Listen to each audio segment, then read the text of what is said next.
Hi all, இன்றைக்கி குவிக்கான ஒரு snack recipe எப்படி பண்ணலான்றதை பார்த்துடலாம்.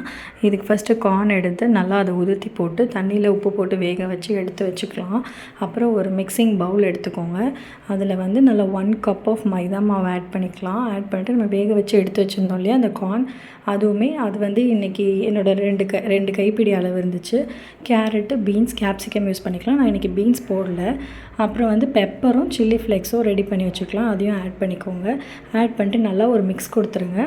உப்பு ஆட் பண்ணிக்கலாம். சால்ட் வந்து உங்களுக்கு ஏற்ற டேஸ்ட்டுக்கு சால்ட் போட்டுக்கோங்க.